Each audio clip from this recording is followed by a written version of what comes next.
তো আমাদের কাছে যে এয়ারপডটি দেখতে পাচ্ছেন, এটা হচ্ছে অ্যাপেলের একটি এয়ারপড, অ্যাপেলের একটি কপি এয়ারপড, যার মধ্যে দুটা স্টিল দেওয়া আছে। দেখেন কত বড় বড় দুইটা স্টিল। আমি মনে করতাম যে হয়তো ব্যাটারি ভালো, এয়ারপডটা ভালো, তাই অনেক ওয়েট, বাট এগুলো কি, দুইটা স্টিল, তো মোটা আর ভারী স্টিল দেওয়া আছে। আর ভিতরে শুধু এই যে ছোট্ট একটি ব্যাটারি, তাছাড়া আর কিছু নেই। ব্যাটারি, ছোট্ট একটি ব্যাটারি, টাইপ সি এয়ারপড।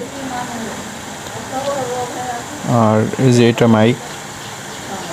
কি এগুলো না খুললে হয়তো জানতামই না এত বড় স্ক্যাম হচ্ছে আমাদের সাথে। কি ভারী ভারী দুইটি স্টিল দেওয়া, আর এই যে ছোট্ট একটি স্টিল, ওটা তিনটা দেওয়া আছে, আর এই যে দুটাই। তো দেখেন এয়ারপডটি যারা যারা কিনেন একটু দেখে শুনে কিনবেন। সেম এই যে এয়ারপড, কি অবস্থা, কত ভারী ভারী দুটা স্টিল দেওয়া আছে। তো ভিডিওটা দেখে আপনারা সতর্কিত হবেন ও ভালো মতো যাচাই করে তারপরে কিনবেন।